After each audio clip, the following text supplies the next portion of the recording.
Nosso grupo, irá apresentar, né, o trabalho da matéria de laboratório de hardware sobre transistores e portas lógicas. Descoberta dos transistores. Inicialmente, para falarmos sobre a descoberta do transistor, precisamos falar também sobre as tentativas da transmissão de informações sem fio, realizadas por Marconi, que iniciaram em 1895. Em 1901, ele obteve sucesso com sinais elétricos e assim surgiram as bases do rádio que são conhecidas até hoje em dia. As transmissões de rádio, elas precisavam de um estágio de detecção, no receptor, para as ondas eletromagnéticas produzidas.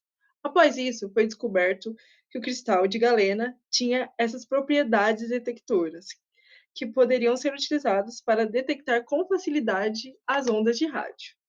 Essas propriedades detectoras, elas são muito importantes, pois foram elas que motivaram a pesquisa de semicondutores. Transistor.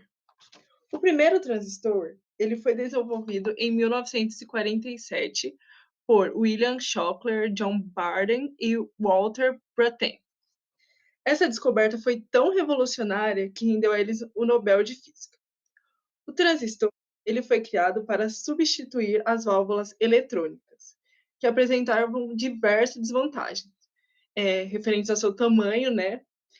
Além de esquentavam muito e por terem uma lâmpada, a vida útil era muito baixa. Por quê? Esquentava muito essa lâmpada e acabava queimando e tinha que ser trocada diversas vezes. Já o transistor, ele já foi desenvolvido com um tamanho muito menor em relação às válvulas eletrônicas e esquentava bem menos. Além disso, o tamanho do ele vem diminuindo cada vez mais. Os transistores, eles são componentes eletrônicos, né, semicondutores de 3 camadas, feitos com silício ou com germânio. Eles são utilizados na função de chips eletrônicos, processo de amplificação, operações de chaveamento. Sinais eletrônicos. A codificação de informações é feita com 2 sinais elétricos: o sinal a ser transmitido, que possui uma baixa frequência, e o portador, que tem uma alta frequência, responsável pelo transporte do sinal.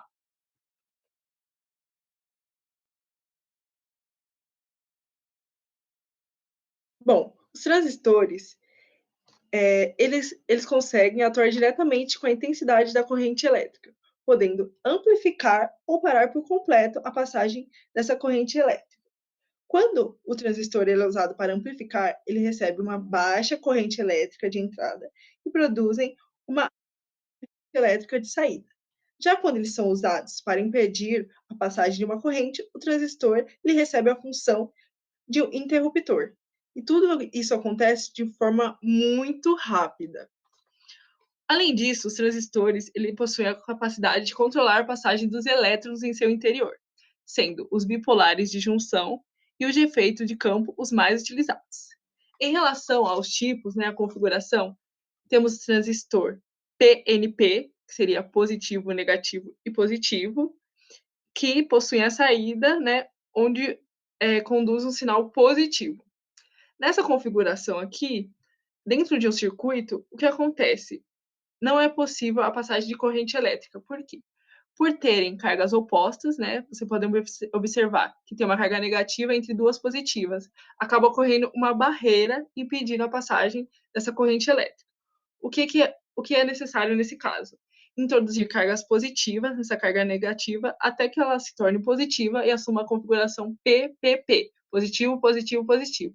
E nessa configuração ocorre a passagem da corrente elétrica dentro desse circuito. Outra configuração do transistor é NPN, negativo, positivo e negativo. Nessa configuração, na saída é conduzido um sinal negativo, sendo usado pela maioria dos transistores. Aqui acontece a mesma coisa. Então, por terem cargas opostas, tem uma carga positiva entre duas negativas, é, é criada também essa barreira, onde não consegue a passagem da corrente elétrica dentro desse circuito. O que é necessário ser feito? Introduzir cargas negativas, essa carga positiva, até que ela se torne negativa. Quando a configuração assume NNN, negativo, negativo, é possível a passagem de corrente elétrica dentro desse circuito.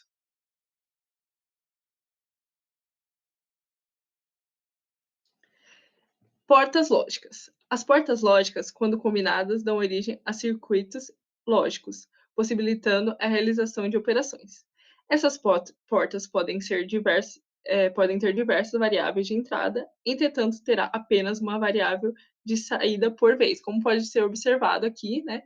Que tem mais de uma entrada, mas sempre uma saída.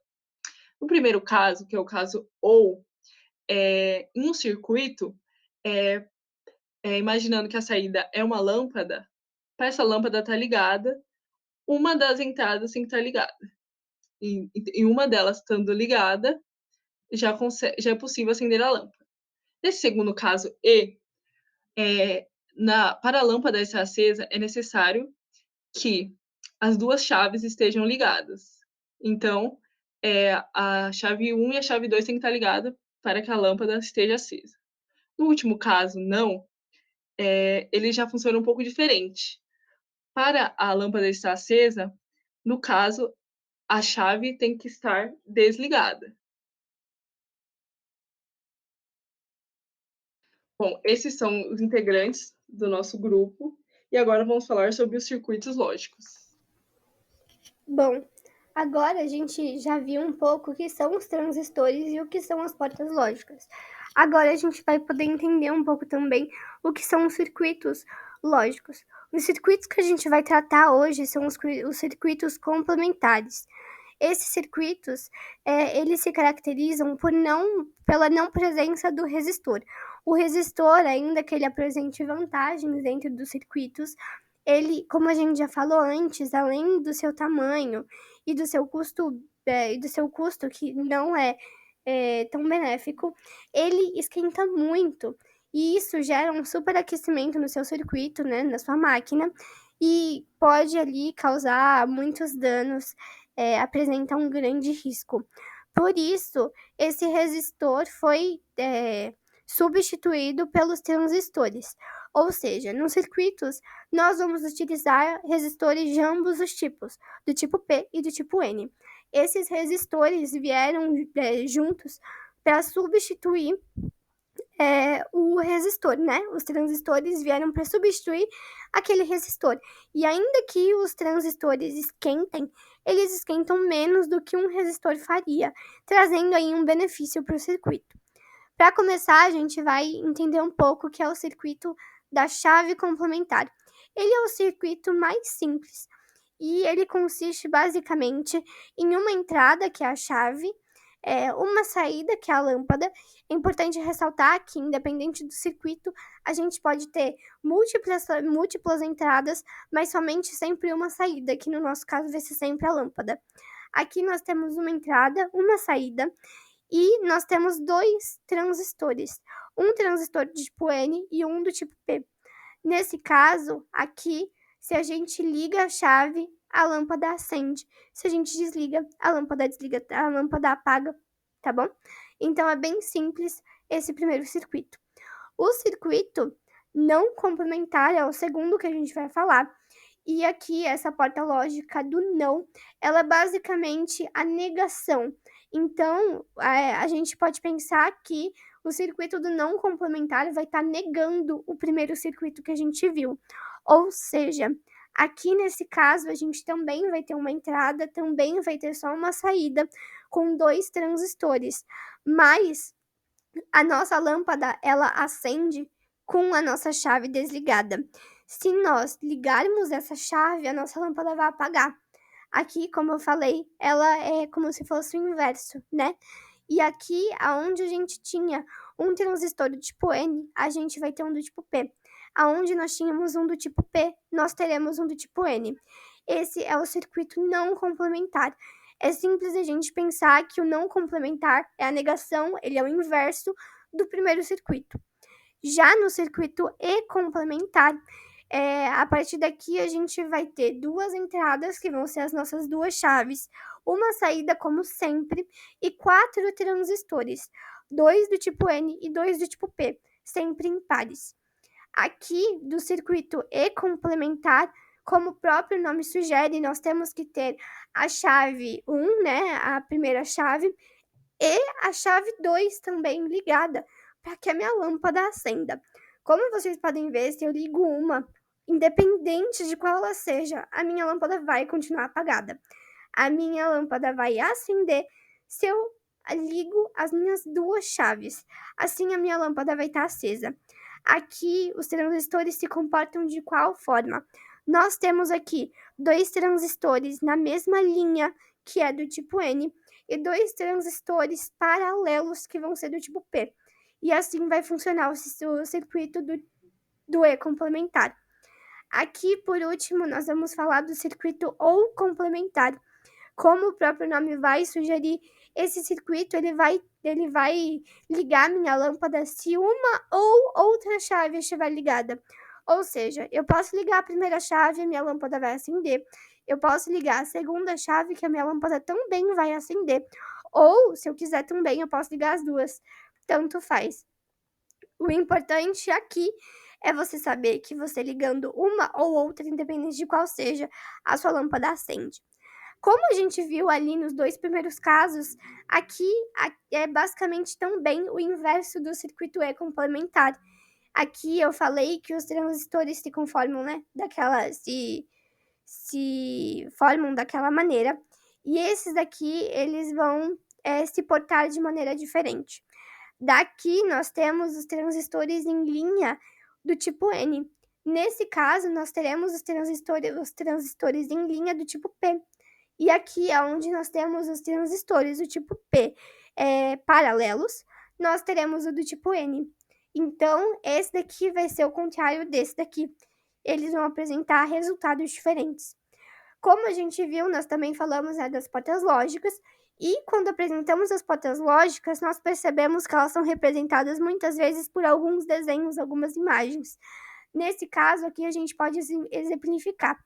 As portas lógicas, que são o circuito do não, do E e do OU, a gente vai ter uns desenhinhos para representar, né, digamos assim, como se fossem pequenas caixinhas que vão reduzir, né, o tamanho do nosso circuito ali, como se a gente estivesse fazendo um resumo, onde esse desenho vai representar a minha ligação ali, os transistores. Então, a gente vai estar escondendo, digamos assim, os transistores, e a gente vai ter somente a minha entrada, que vai ser a minha chave, a saída, que vai ser a lâmpada, e o desenho aqui no meio, independente de qual tipo seja, para representar o que ocorre ali no meio com os transistores, como eles vão se comportar nesse circuito. Nesse caso, vai ocorrer da mesma maneira que eu expliquei no circuito completo, só que aqui ele vai estar reduzido. Aqui, a minha lâmpada está apagada se a minha chave está ligada, da mesma forma que eu expliquei aqui. A única diferença é que aqui a gente não vai ver o que ocorre, né, como os transistores estão. Então, se você entender o que acontece ou se você não entender, o que você deve saber é que o circuito do não complementar, a minha lâmpada está apagada se a minha chave está ligada. No circuito do E complementar é a mesma coisa. A gente vai ter as minhas chaves, no caso, como são duas, eu vou ter 2 chaves aqui. A minha lâmpada, né, que é a minha saída. E aqui, essa imagenzinha, esse desenho para representar a porta lógica do E. Ou seja, da mesma forma que ocorreu no circuito completo, vai ocorrer aqui. A minha lâmpada ela só vai estar acesa se as 2 chaves estão ligadas. No dual complementar acontece da mesma forma que nos outros. Ou seja, aqui eu tenho as minhas entradas, a minha saída, o meu desenho, né, a minha caixinha que vai representar o circuito aqui, como os transistores estão. E aqui, independente de qual dos dois eu ligar, quais chaves eu ligar, a minha lâmpada ela vai acender normalmente. Então, resumindo, são circuitos complementares. Eu espero que vocês tenham entendido, possam ter tirado algum conhecimento da nossa aula, possam ter entendido o que são os transistores, o que são as portas lógicas e como funcionam os circuitos.